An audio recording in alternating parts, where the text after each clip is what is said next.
여러분 안녕하세요. 세계에서는 종종 오래된 유물이 발견됩니다. 누구도 해독할 수 없는 수수께끼의 고문서나 고대의 원시적인 도구로 어떻게 만들었는지 알 수 없는 복잡하고 완벽한 건축물 등도 이에 해당합니다. 그야말로 과학자를 향한 도전장 같은 발견들, 이는 역사 애호가들에게도 마찬가지입니다. 저희 토픽에서도 오늘 과거가 던지는 수수께끼를 파헤쳐 볼 예정입니다.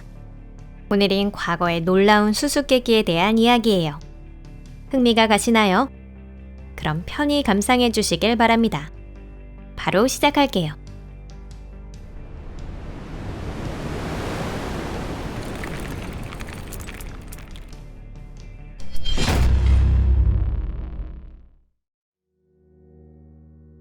롱고롱고 나무, 전 세계의 박물관. 이스터섬, 태평양에 떠있는 그 작은 섬의 이름을 들으면 뭐가 가장 먼저 떠오르시나요? 아마도 모아이상이 아닐까요? 건설부터 설치까지 원주민들이 했을 거라고는 지금도 믿겨지지 않을 정도입니다. 하지만 모아이상에 더 이상의 수수께끼는 없습니다. 모아이상 정도의 무게라면 돌망치로 멋지게 조각한 뒤 지렛대의 원리를 이용해 쉽게 운반할 수 있습니다. 이스터섬의 진정한 수수께끼는 원주민이 사용하던 고대 문자입니다. 이는 롱고롱고라고 불리며 고작 나무판이 몇 점 남아있는 것이 전부입니다. 그 모든 곳에 수수께끼의 문자가 적혀 있는데 해독에 성공한 사람은 아무도 없습니다. 고대 로마에서는 이웃나라 에트루리아의 문자가 너무나도 복잡했기 때문에 이런 속담이 있었는데요. 에토르스 크무 논 레기투르, 다시 말해 에토루리아어는 읽지 못한다라는 뜻이랍니다. 이것을 롱고롱고 논 레기투르라고 바꿔 말해도 문제가 없겠네요. 롱고롱고를 읽을 수 있었던 마지막 사람들은 아마도 19세기 중반경까지는 존재했을 거라 추측하고 있지만 그 후 많은 주민들이 노예로 끌려가 버렸답니다. 20세기 동안 여러 차례 미국과 유럽, 소련의 저명한 학자들이 해독을 시도했지만 번번이 실패했고요. 21세기가 되어서도 아직까지 해답에는 도달하지 못한 상태입니다. 카트 셰비브의 벽, 요르단. 1948년 팔레스타인에 있던 영국 외교관인 알렉 커크 브라이드가 요르단에서 돌로 된 기묘한 벽을 발견하게 됩니다. 벽의 높이는 얼마 되지 않았지만 시야에 다 담을 수 없을 정도로 멀리까지 이어져 있었는데요. 정확한 길이 측정을 위해 현대 공중 촬영 기술과 위성 영상 기술이 사용되었습니다. 측정 결과 길이는 무려 106km로 갈라져 있는 부분을 포함하면 150km나 되었답니다. 또한 전문가의 조사를 통해 카트 셰비브라고 하는 이름으로 알려진 이 벽에 대해 또 다른 새로운 사실이 밝혀지게 됩니다. 바로 이 벽이 건설된 것이 그리스도가 태어나기 훨씬 전이었다는 사실이죠. 도대체 무엇을 위한 것이었을까요? 방위시설이라고 하기에는 폭이 너무 좁고 낮습니다. 실제로도 한 걸음에 지나갈 수 있을 정도인데요. 혹시 종교적 의미가 있었던 걸까요? 혹은 눈에 띄는 것이 아무것도 없던 사막에서 고대의 여러 왕국들이 서로의 국경선을 구별하기 위해 만든 것이 아닐까요? 진실은 알 수 없습니다. 고색 서클과 네브라의 원반, 독일. 1991년 독일의 작센 아날트주에서 공중사진을 촬영하던 중 밀밭에서 이상한 원형의 물체가 발견되었습니다. 여느 때처럼 외계인의 소행이라고 여겨졌지만 이번에는 상황이 좀 더 재미있는 방향으로 흐르게 되는데요. 발굴 조사가 시작되며 전문가들은 놀라운 것을 발견했습니다. 연구 결과 과거 신석기 시대 이곳에는 여러 겹의 원형 해자가 있었으며 여러 곳에 출입구가 존재했다고 합니다. 출입구 중 두 곳은 각각 동짓대의 일출과 일몰의 햇살이 정확히 비쳐 들어오도록 설계되었습니다. 다른 두 곳은 하지일 때 태양이 들어오도록 만들어져 있었습니다. 게다가 고색 서클 근처에서 네브라의 원반이라 불리는 것이 발견되었는데 이는 구리로 된 접시 모양으로 해와 달, 별의 상징물이 금으로 새겨져 있었습니다. 전문가들은 동지나 하지 때 별들의 상대적 위치를 확인하는 데 사용했을 거라고 추측했습니다. 네브라의 원반은 고대 천문대인 고색 서클에 있었던 걸까요?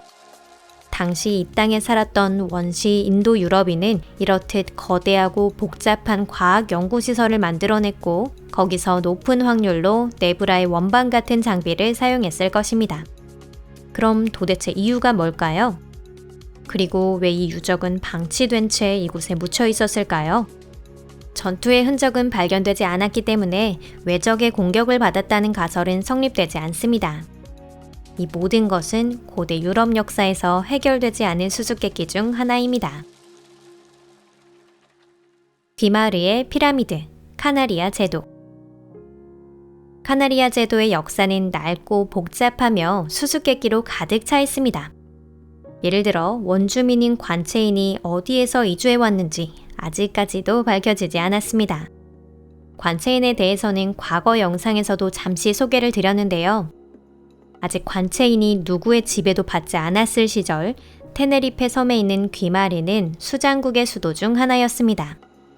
1496년 스페인 사람들에게 정복당한 후 남겨진 귀마르는 평범한 작은 마을입니다. 하지만 그 매력에 이끌려 많은 고고학자와 관광객이 전 세계에서 찾아오고 있습니다. 이곳 주변에서는 관체인 문명의 흔적을 곳곳에서 찾아볼 수 있는데요. 90년대에 접어들었을 때에도 세계를 뒤흔들 만한 발견이 있었습니다. 석조 피라미드가 6개나 묻혀 있었던 것이죠. 피라미드 발견에 흥미를 가졌던 저명한 탐험가 토르 헤위에르달은 이것이 이집트인의 작품이라고 주장했습니다. 노르웨이 사람인 톨의 주장에 따르면 파라오의 가신이 생각했던 것보다 훨씬 먼 미국까지 배를 타고 갔을 가능성이 있다고 합니다. 카나리아 제도는 그 발판이었던 셈이죠. 하지만 전문가들은 이 가설의 신빙성에 의문을 제기하고 있는데요. 피라미드는 19세기경에 지어졌다고 생각하는 사람들이 대부분이었기 때문입니다. 지어졌기보다는 쌓았다고 하는 것이 더 정확하죠. 현지의 농부가 밭을 갈 때 제거한 돌이 쌓여서 그저 산이 된 것입니다. 이 설은 발굴조사 결과와 지층의 연대 분석을 바탕으로 제기되었습니다. 하지만 연대기 중에는 스페인 정복 당시 카나리아 제도에 피라미드가 존재했다고 적혀 있는 것도 있습니다. 현지 주민들은 돌을 쌓아 올리지 않았다고 하는데 이 발굴조사 결과를 어떻게 받아들여야 하는 걸까요? 어쩌면 전부는 아니라고 해도 개중에는 19세기보다 오래된 것이나 스페인의 지배 이전의 것이 섞여 있을지도 모릅니다. 만약 그렇다고 하면 과연 그건 누가 지은 걸까요? 벤투반코일 석굴사원, 인도. 인도가 인류에게 세운 공을 열거하자면 끝이 없습니다. 고대 인도의 여러 왕국에는 수학자, 천문학자, 건축학자가 매우 많았습니다. 예를 들어 중세 아랍의 학자 알콰리즈미의 저서 키타브 알제브라 발 무카바라의 내용을 보면 인도의 학자 브라마 굽타가 쓴 저서의 번복에 지나지 않습니다. 참고로 이 타이틀을 통해 대수학을 의미하는 알제브라가 알콰리즈미의 이름을 통해 알고리즘이라는 말이 태어났습니다. 고대 인도 문명이 이룩한 것들을 돌이켜보면 그 발전 이면에 지구 외 생명체가 있었던 것은 아닐지 의심이 갈 정도인데요.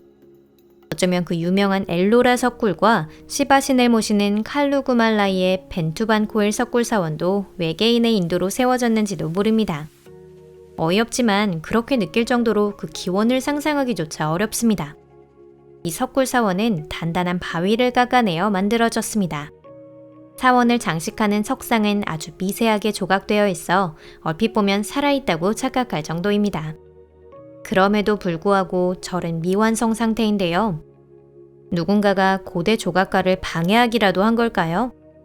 사찰의 바닥 쪽에 있는 석상이 그 예입니다. 혹은 단순히 지구 외 생명체가 급히 지구를 떠난 걸까요? 농담은 여기까지 할게요. 지구 외 생명체라는 것은 신빙성이 없으며 관련도 없습니다. 벤투반코일은 세계의 다른 석굴사원과 마찬가지로 사람의 손으로 만든 것입니다. 하지만 당시는 근대적인 기구도 없었습니다. 망치와 끌만으로 어떻게 만들 수 있었을까요? 아마도 우리가 모르는 어떤 독창적인 기술이 사용되었을지도 모르겠네요. 하지만 진실은 알 수 없습니다. 이 석굴사원이 어떻게 만들어졌는지는 이전에 소개한 바알베크의 석탑과 마찬가지로 수수께끼에 쌓여 있을 뿐입니다. 오늘 영상은 여기까지입니다. 끝까지 시청해주셔서 감사합니다. 재미있게 보셨나요? 이번에 소개한 수수께끼에 대한 여러분들의 의견을 댓글로 공유해주시면 감사하겠습니다. 채널 구독과 좋아요도 꼭 눌러주세요. 항상 응원해주셔서 감사합니다. 그럼 다음 영상에서 뵐게요. 안녕히 계세요.